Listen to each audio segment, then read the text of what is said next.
My name is Ethan Fletcher. I'm the food editor of Diablo magazine, and I'll be your host this afternoon. So this is today's Dig In episode is being recorded and will be shared following the event, and all registrants will receive an email invitation to view and share with your friends and family. And so feel free to, and also I wanted to say, just feel free to ask questions in the chat box, and I'll try to relay those and get those questions answered. I'd like to start off with a special thank you to Xfinity, who's our Dig In series sponsor. So just to introduce, each November here at Diablo magazine, we publish our annual food issue. And here it is, a special thanks to the design team for making all the words look pretty. Yeah, this year was no different. It was a little, it presented unique challenges, as seems like everything in life this year has, but so the challenge was to kind of cover the food scene when it's sort of been turned on its head because of the pandemic. But I think we did a nice job. We tried to cover stories from the culinary heroes in the East Bay who've been just bending over backwards to kind of keep going and serve everybody and keep the doors open. We also did a feature on at-home cooking tips for everybody, because I don't know about you, but I think I've been doing a lot more cooking than I ever have in my life. One of the other things we wanted to get sort of a trend of what was happening in the food scene this year. And one thing that we noticed was comfort food, kind of the return of comfort food. And it's funny because when I was at Diablo magazine, when I first started, it was right after the recession, and I remember doing a similar story. And I think times of stress, times of difficulty, people tend to retreat back to foods that give them comfort. And I think that was definitely a trend this year. So we tried to highlight 5 sort of trending comfort foods. And so we're going to do a little video on each one. And as my twin 4-year-olds would appreciate, we're going to start with something sweet for the series, and we're going to start with dessert, and very appropriate for the holidays, pie. So and here with us to kind of share all our tips is sort of the pie master of the East Bay, the chief baker and owner of Pietisserie, Jaynelle St. Welcome, Jaynelle. Hi, Ethan. It's really great to be here with you, and I can't wait to bake with you and all your readers. Yeah, thanks so much for joining us. You're a natural when we're thinking of sweets and desserts. You were one of the first people I wanted to reach out to. I remember, back in the day, I remember talking to you for a story when you were operating out of a pop-up window in Nido in Jack London Square. I don't know if you remember that. I'm sure you do. Definitely. It all time just kind of like consolidates together and flies by. But you've really been kind of a constant over these last 10 years. Can you tell us a little bit about your background and how you got into the pie game? Of course I can. I never ever thought that I would be in the pie game. I studied journalism. Really? I'm from the Bay Area. I moved to New York for a while. I did 5 different jobs and came home and found myself wondering like how to restore myself. And I thought pies. So I just thought not only pies, but like how can I do something really generous? And so I made the 3 pies that I knew how to make at the time. And I dressed up the window of my mom's house, which was in San Francisco, as a little country window. And I sat inside, and then anybody who walked by, I would say, "Hey, do you want a slice of pie?" Who would be like, "What's the deal with this?" And I'm like, "No, it's just like, the only deal is you have to eat it on a glass plate so that you don't walk away and you get to meet your neighbors and enjoy this experience." So that's how the program started, And even on that day, I wasn't thinking patisserie, but my friend came and he had started 15 different businesses, and he said, "You need to start a pie business, right?" And so that's where this got started, and 2 steps forward, 2 steps forward, 1 step backwards, but 10 years later. I think that's right. Yeah, preferably. This is where I am. That's the idea. So where I know I remember when I talked to you when you first got that pop-up window, you said you'd been in about 5 different, commercial kitchens. Where are you headquartered right now? Berkeley, West Berkeley. Berkeley.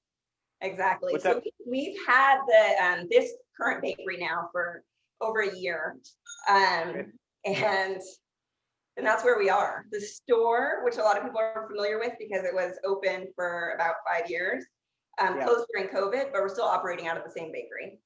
Okay, great. And obviously you do delivery and pickup with the since COVID. Yeah, exactly. So we've Mhm. just like, pretty quickly, like everybody in the world had to pivot and Yeah. started doing delivery, started doing pickup, and then the grocery business that we already had has also picked up just because that's one of the most convenient ways to get pâtisserie pies. Yeah, that makes sense. So, during the pandemic, we were doing this thing with comfort food, and we noticed a lot of things. One of some of the other foods we highlighted were like fried chicken, soup, bread sandwiches, and dessert. What has your experience? What has been your experience since the pandemic hit? How has it kind of impacted your business, and what kind of changes have you seen, and what people have wanted? The big surprise for us was just how much people wanted our pot pies. Hmm. We've had them for a while, but it just seemed like people were in their house and a pot pie seemed to be like the thing that would just be very comforting. So we went from having like a chicken and a vegetable to also having a beef pie. And just this week, we're about to put on the website a turkey pot pie for the season, of course. And makes sense. Yeah, it sounds delicious. It's really freaking good. It's like inspired by Thanksgiving. So it kind of tastes like it has like a little bit of like stuffingness to it. It's wonderful. Man, I'm getting hungry. That sounds great. Let's see. I did want to get in. We did take a poll at Diablo. We polled our readers and asked them what their favorite pie flavor was, and we have the results hot off the presses. So 24%. We'll round it up to 25%. A quarter of you liked apple pie. The second favorite were berry pies, and especially a lullaberry, which is kind of a local specialty. Then there was a tie between banana cream, pecan, and pumpkin pies, which are very seasonal.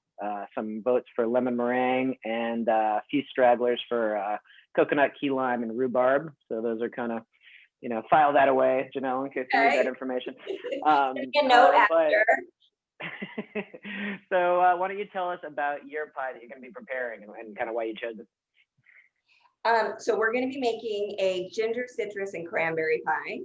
And I chose it because it comes across as complicated, but it's actually sort of the merging of a few like really simple things. But I think it manages to impress. I hope. This class. We'll see about that. Yeah. It's layered, so it's really pretty when you cut into it. You'll see these really vivid red cranberries in the bottom, but you don't totally know that they're there because they're covered by just this really cool, bright layer of lemon, ginger, citrus.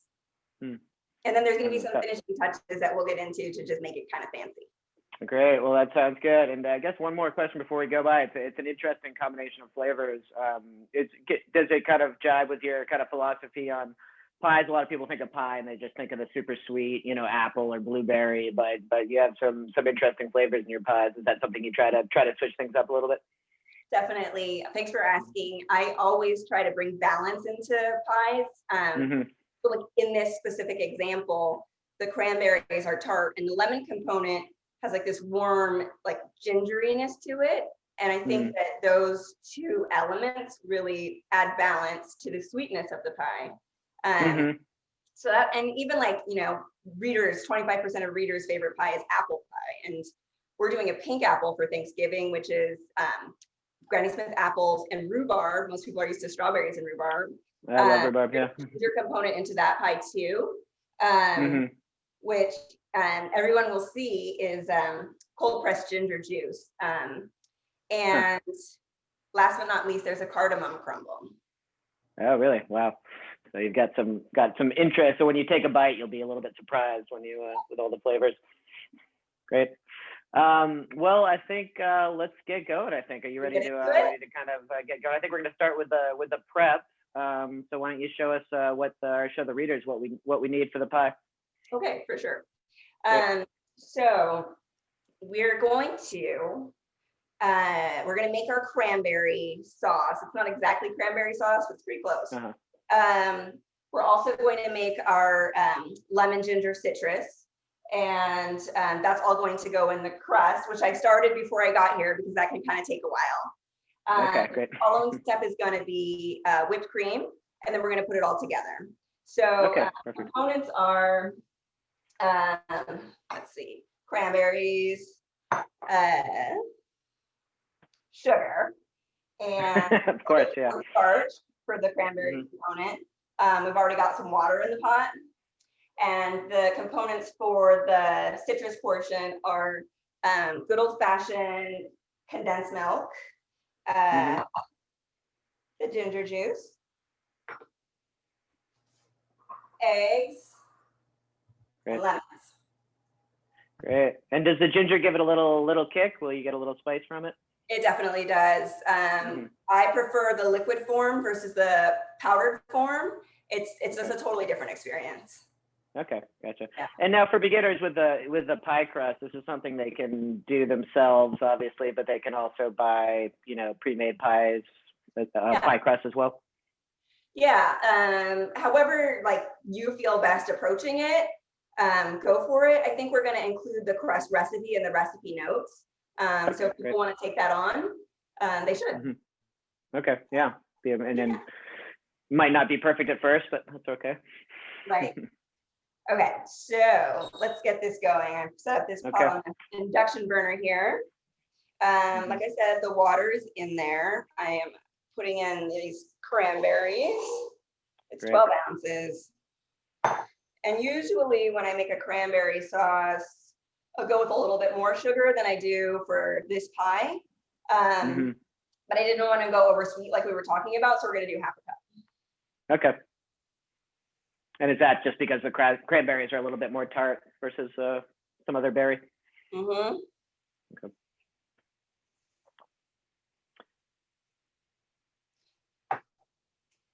Let's see. Okay.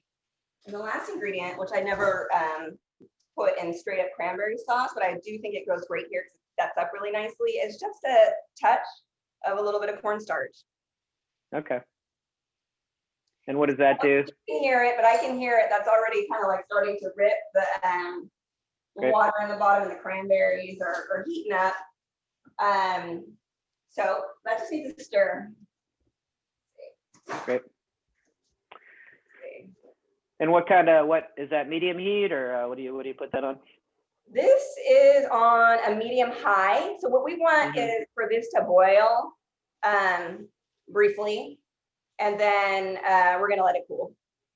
Okay. It's like, that's all there is to it. So you're not cooking it for that long then? No, we're not gonna cook it for that long.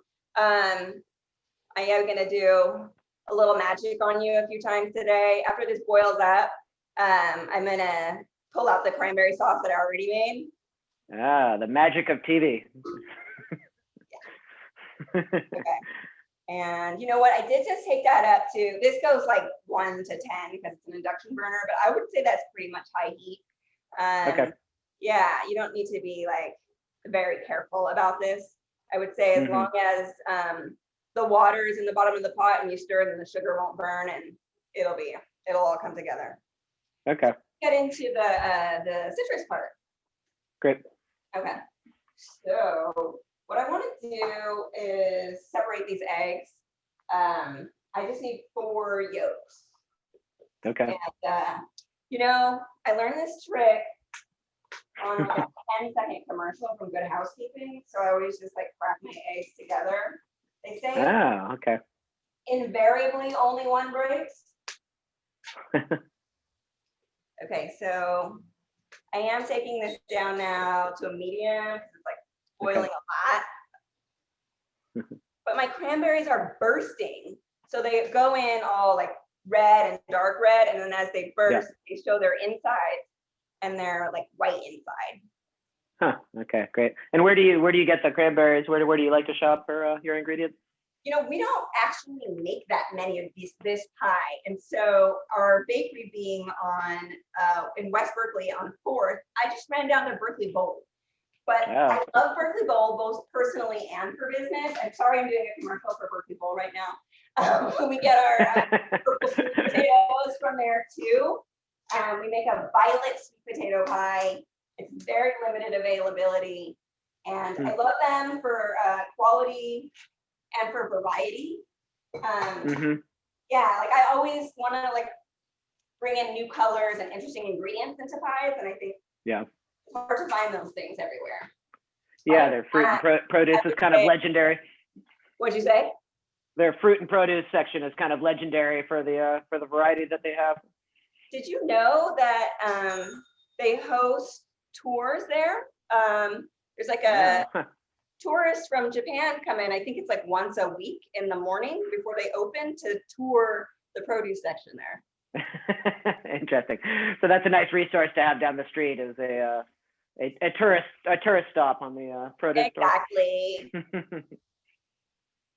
It's like that when you live in the Bay Area. Yeah. You're very lucky. Yeah, you take it for granted, I think. You know, I think my kids are going to be spoiled. They're not going to be able to eat anywhere else. All right, so I'm going for it. People like to like separate their eggs by putting it in the shell and then going back and forth. But I really just like to dig in. I find it's the best way to get the whites off. So we're going in. Okay, great. Okay. Hands on. Yeah, exactly. 1, 2, 3, and 4. All right. Great. Gotta wash my hands. Of course. It is. It's kind of one of the things people love about baking is the kind of tactile nature of it. It's very hands-on. All right. Smells very good. Looks very good.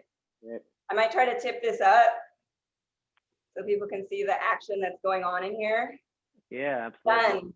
It's done. How many minutes was that? I would say 5 minutes. Yeah, exactly. So let's see. And how do people know when it's done? Is it? Ethan, can you see that? Oh yeah. I have it here. I can. Yeah. Looks great. What a color, huh? Yeah. All right. And how do you know when it's done? What are you looking for? The bursting, the bubbling, the smell, and primarily the thickening. So we started with something that was just like cranberries and water, and now it kind of looks like it's the beginning stages of like jam. It's not like jam. It hasn't like gotten that stiff, but that's what you're looking for. Right. Yeah. Kind of like a classic pie filling where it's a little bit has come together. Yeah. Okay. So those are in there, and I'm going to stir this together. It is just 4 egg yolks and classic condensed milk. Okay. And the step after this is the citrus and the ginger. Okay. Now I said like we always use the juice, so we also kind of have a fancy juicer. So if you don't have a juicer at your house, what you should do, and what I did when I didn't have the juicer was I just used my zester or my grater and I grated it in, and in that case you don't take off the skin. Okay. All right. So you know what? Also, I just do this with 2 lemons. Like it always works. You don't have to measure. 2 lemons. Okay. Yeah. Great.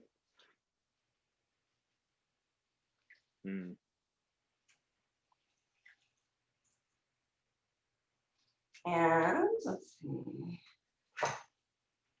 Great. And you said you put a little lemon zest in there as well? We're going to save that until the end. That's what this guy's for. Okay, gotcha. Jumping the gun. Yeah, you are. Getting hungry. I'm getting hungry. Let's see. Almost there. Great. I used to put it in like this, but you're actually, when you use one of these, supposed to put it face down. Which with now the face down, yeah. Yes, like why didn't I know that? But it's intuitively you would think it would be the opposite because it fits in so well the other way, right? Right. But I learned that trick. I actually got into an argument with a friend about that, and I was right. There you go. So there. Yeah. All right, so yeah, this is good. Okay, I'll give that a little stir. Okay, great. And we do have one Condensed milk question. and this these egg yolks. What the citrus is going to do is like kind of start to cook it. It's having a chemical reaction. It's kind of cooking it, which I was saying like how easy and simple this recipe is.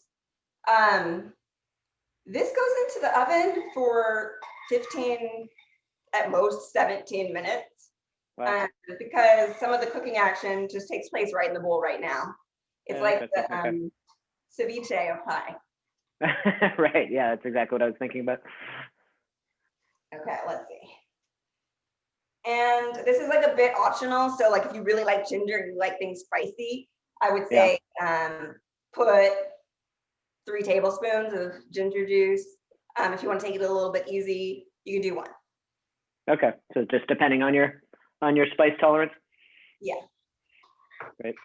And what kind of liquid ginger do you get? Do you have a favorite, or? I mean, actually, I just have this on the table. This just goes straight into the juicer.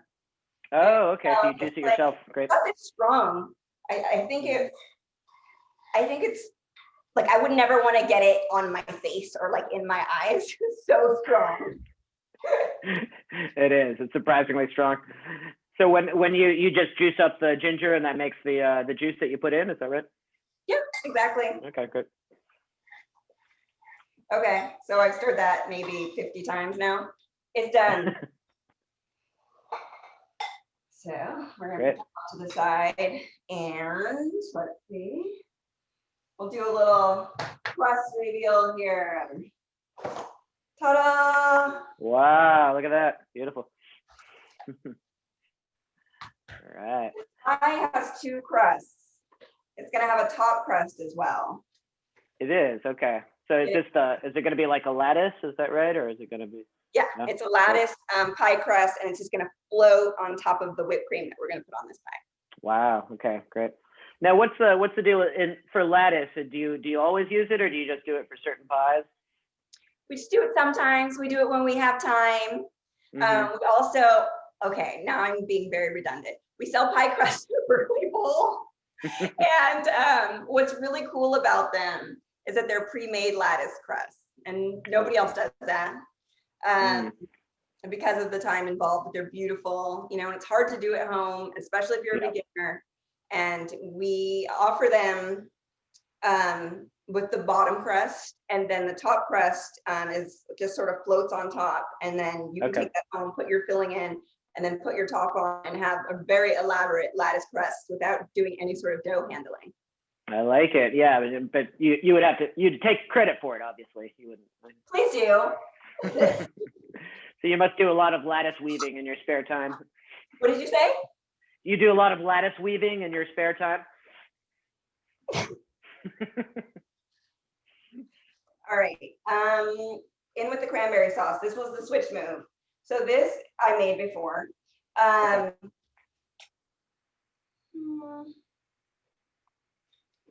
Yeah, okay. And it's cooled down, and it's sort of like thicker than what's in the pot. And let's see. Great. So and this is just the bottom layer? It is. And so people are going to be using their dishes that they have at home. And at this point, I think you'll probably have like a little bit more cranberry than you need, and also a little bit more of the citrus. So at this point, everyone can decide the ratio that they want in their pie. So if you want it to be mostly cranberry with a little lemon on top, you can go that way, or the opposite. Okay. What do you do?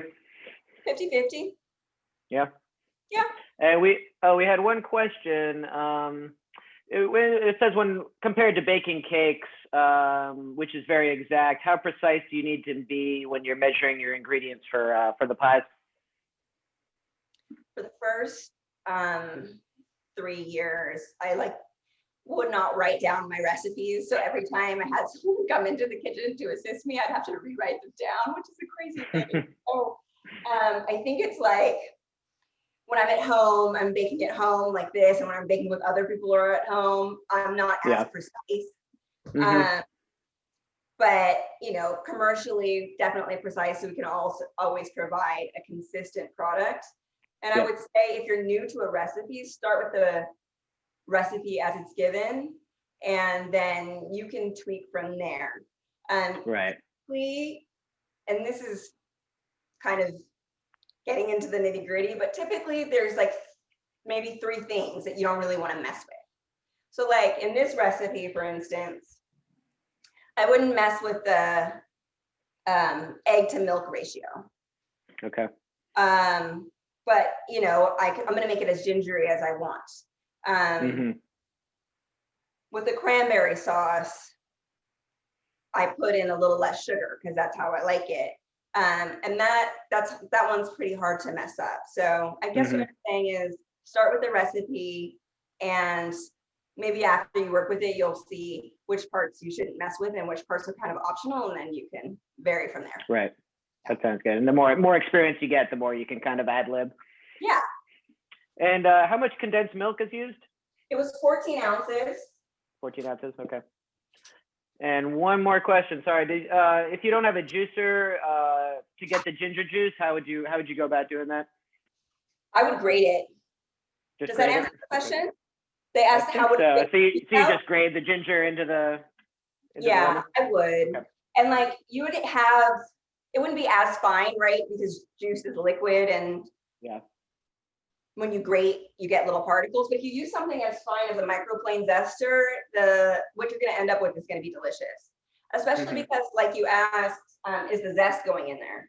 So like, if I wasn't sort of emphasizing this ginger component, I would put the zest in there, and that also would have just like a little bit of mouthfeel to it. So I think it's okay to have the tiny little ginger particles there. Okay, that's interesting.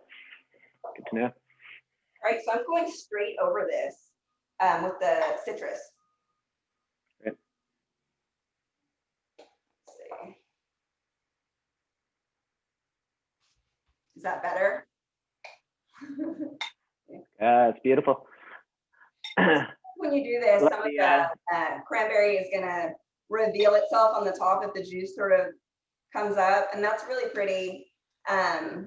And sometimes it doesn't, and then it's kind of more like, oh my goodness, I didn't know all those cranberries were in the bottom of the pie. It's a nice surprise.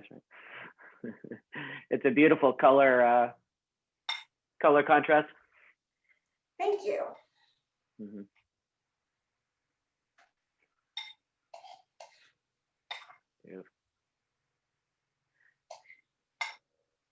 And so you said you cook the lemon on for a little bit, or does it just cook with the lemon itself? It takes a little time in the oven. It just doesn't need that much.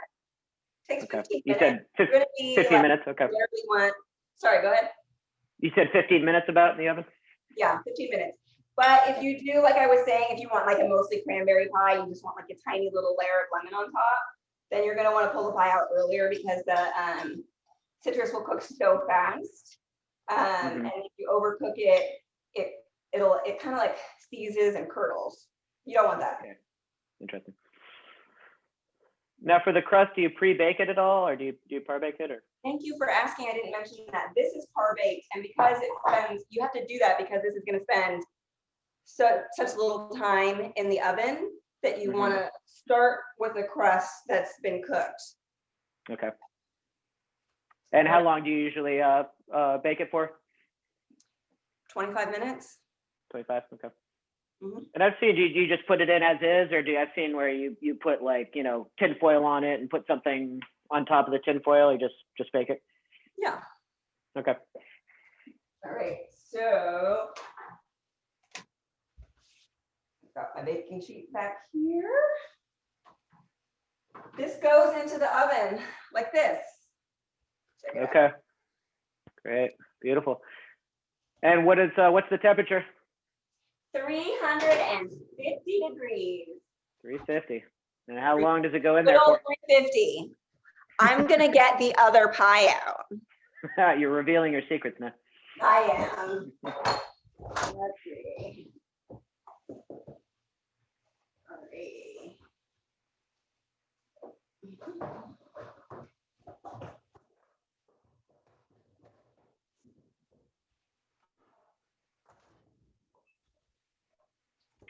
Shuffle, shuffle, shuffle. Oh, magic. Look at that. So one of the reasons outside of just wanting to do this faster for class that I did make a separate pie is that it needs to cool. So this pie is cool. And I would say you want to cool this pie for at least a couple hours. And why is that? Just kind of lets it set? Yeah, it needs to set up. Exactly. So that it doesn't like whoosh when you cut into it. Right. Yeah, like a pie bomb. Yeah. Beautiful. And how long do you bake it for, you said? 15 minutes. 15? Okay. Yeah. And is there any, should you just do 15 minutes? Is there a way to tell when it's kind of, it's done? It might still be like slightly jiggly when it's done. But if it's like, if you go like this, and it's not moving at all, you definitely want to take it out. Okay. What you start to see around these edges here, like pulling from the side, then that also is done. It actually means it's a little overdone, so you don't really want to see that. But those Great. Oh man, let's do it. Well, I think people will be a little bummed out to find out that they have to wait 2 hours to eat this, but that's all right. Building your appetite. Okay. What do we have ahead of us? We have whipped cream, lemon zest, and our top piece, which I haven't even shown you yet. Okay, so this is what we're putting on top of our pie at the very end. This one's par baked, and I'm gonna put it in the oven.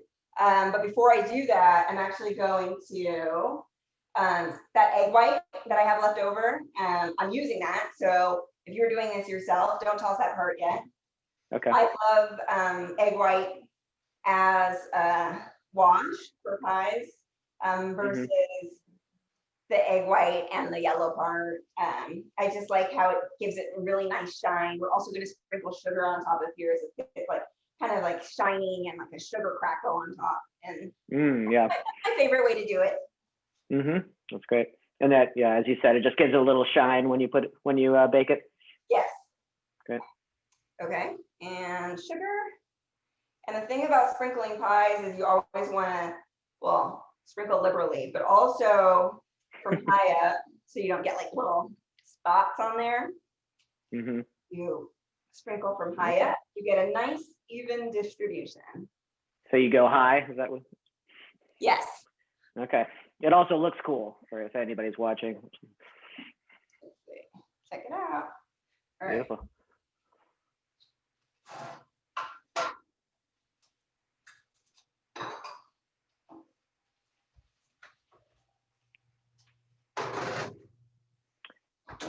Okay. And how long do you bake it for? What did you say? How long do you bake that for? You know, if you start from scratch with a raw dough, it's probably going to be like 20 minutes or so.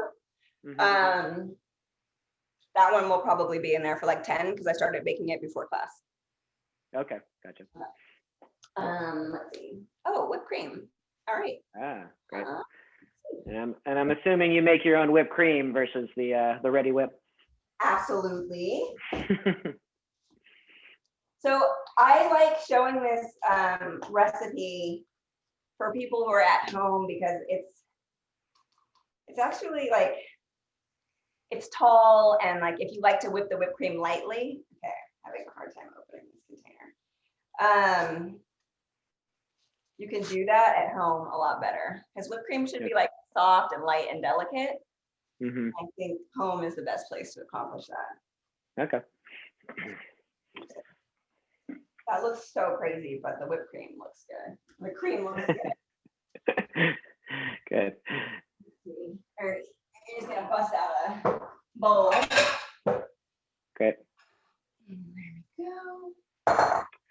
And you could actually put the bowl in the refrigerator first, right? Does that help it whip a little bit? Yep. Mm-hmm. I think we got our plug over here on your end.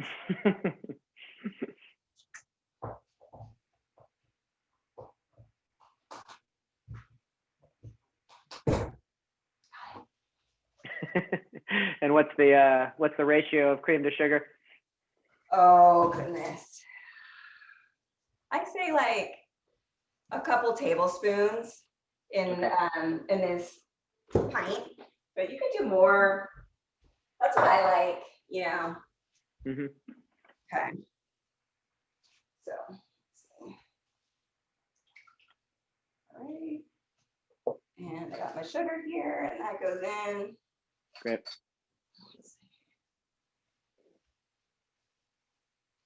Yeah, it's funny because you definitely want to work cold with the whipped cream. And even though we didn't make pie crust here today, you always want to work cold with pie crust too. That keeps. Is that right? Okay. That's going to be like the #1 thing that's going to promote the flakiness of your pie crust. All right. Is working with it cold? Yeah. Wait, what'd you say? Is working with the pie crust cold? Do you want to do that? Yeah, cold butter. Definitely cold butter. Cold flour. Everything cold. Cold hands. Okay. So this is going to be loud. So okay. Bear with me, please. All right. I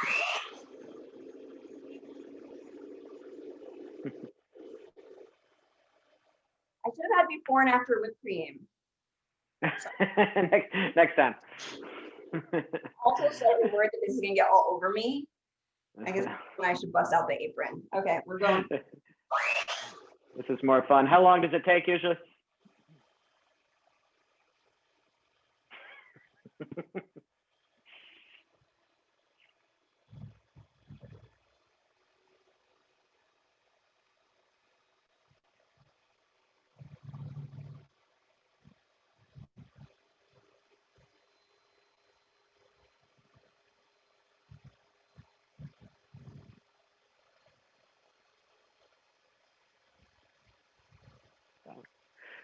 Well, I might as well take this opportunity to announce the winner. We actually, let's see, we have one lucky winner from this afternoon's attendees. They get a $100 Visa gift card courtesy of Xfinity. So while the whipped cream is being made, I can announce the winner. So yeah, Emily, off screen if you want to send me the winner, and we'd like to thank Xfinity again for donating this Visa gift card. So that's being chosen now, and I hope you'll use it to support one of our wonderful East Bay businesses. Okay, here we go. The winner is Karen R. Karen R. Congratulations. Let's see, we will follow up with you by email to coordinate sending you your gift card. And yeah, I just want to thank Xfinity again for providing this prize, and hopefully you'll get a couple of killer pies out of it, which would be appropriate.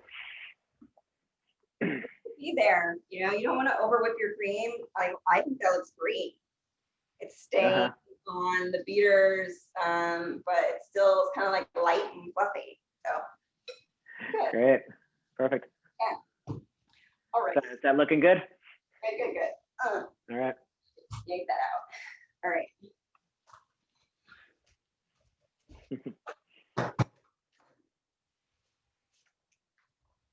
Right. So we're going to apply the whipped cream and some lemon zest and our topper. Great. And so you said the lattice will sort of float on top of the whipped cream? Great. Let's see. Ladybug. Okay. Oh. I think I jumped the gun on this. I have to whip it some more. Because the topper thing is not going to stay up. Gotcha. So you need to, you want it to sort of be solid enough to hold the lattice and stay up? Exactly. Great. And now this, I forgot to ask you, is this pie seasonal? Is it usually around, you know, November, December? It's not actually usually around. So I'm offering this class again online, and people can sign up on pietisserie.com, and we'll send you a kit with the ingredients. Other than that, we don't offer it because, like I was saying, it's it doesn't fit in our box, and it's really delicate. So if you want to make this pie, make it at home. Cool. When is the class? Oh, good question. It's right the 25th, which is the day before Thanksgiving, and I wanted to do it on the 25th so people would have the fresh pie on Thanksgiving Day. Oh, that's perfect. And people can sign up on your website? Pietisserie.com. Just scroll down the homepage, and you'll see it right there. Okay, great. Okay.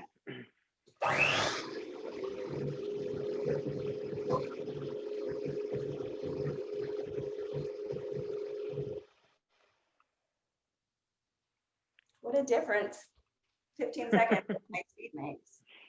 Okay, we're good.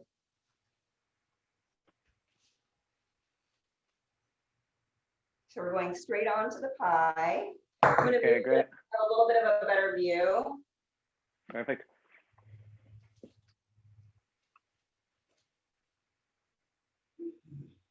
And I like to just put it in the middle because cover the whole thing that you can't see the nice bright lemony yellow citrus.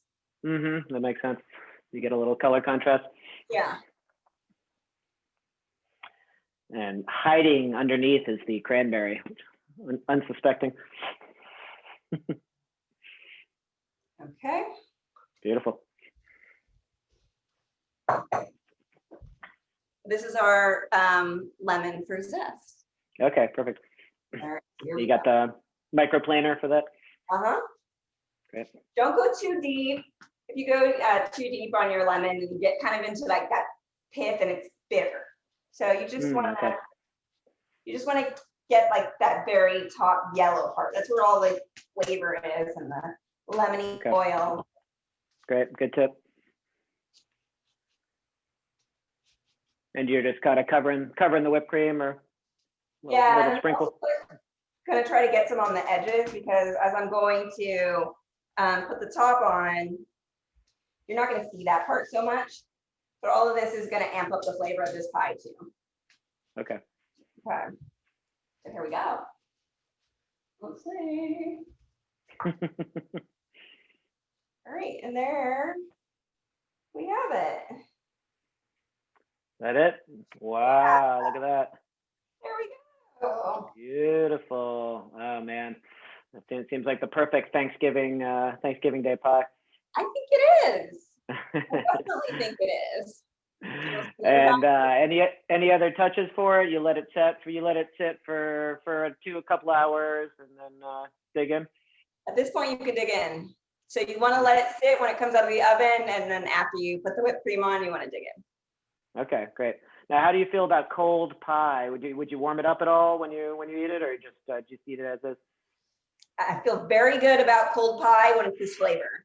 This is a cool, chilled pie. If it's the apple pie we were talking about, then you're going to want to warm it up. Excuse me. Okay, gotcha. That makes sense. Well, it looks beautiful. Any cutting tips while we still have you? Let's see. Let's cut into it so you can see what. Yeah, let's do it. Yeah, we got to see the interior. Yeah.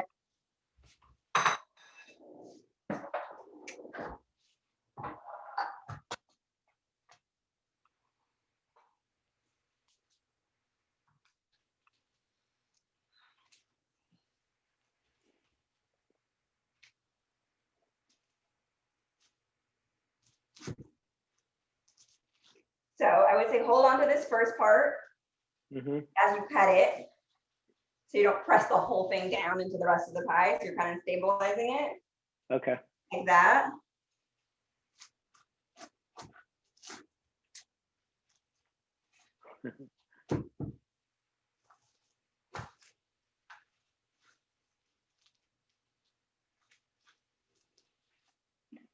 All right. All right.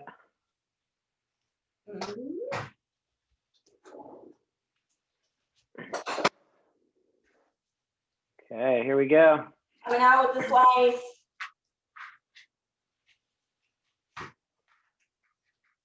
The grand finale. Yeah. Okay. There we go. Oh, beautiful. We'll take a look inside of this side. Let's see. There you have it. Look at that. Beautiful. Yeah, there's the cranberry. Well, it sounds like you've done this before, Jaynelle. Just once. Once or twice. Well, thank you so much for guiding us through that. What kind of pies do you have going for the holidays? I'm assuming this is a busy time of year for you. So we have 2 different chocolate crusted pies. The raspberry pie and chocolate crust, which is a double crust pie. Oh my goodness. It has 2 pounds of raspberries in it. So it's hefty, decadent, beautiful dessert. It's like red inside and has a super dark chocolate crust on the outside. And then we also apply that to our pumpkin pie. Wow. Pumpkin and chocolate is a great combination. If people haven't had it, this is a great way to try it. And a classic traditional pecan pie. And of course, the pink apple pie that we talked about, which combines apple and rhubarb. Great. And people can go to your website, pietisserie.com, and place an order. I'm assuming the sooner the better for that. Yes, please order soon. Every year, people who don't get pies, but if you order now, sometime between now and the 20th, you'll get a pie. And you do want to go to pietisserie.com. We deliver, we ship if people want to send pies from here to their loved ones. So you can do pie by mail on our website. And Pietisserie is carried at Whole Foods all across Northern California. Great. Well, sounds great, Jaynelle. Thanks again for taking us through that. It's a beautiful pie, and really appreciate it. It looks delicious. It was lots of fun for me, and I appreciate you having me. Thank you. Happy holidays. Yeah, thank you very much. And just want to thank Xfinity for sponsoring us and everybody for joining in and supporting local restaurants, local pie makers, local magazine. Happy holidays. And we'll see you next week for a bread lesson on next Thursday. Thanks again, Jaynelle. I appreciate it. Thanks a lot.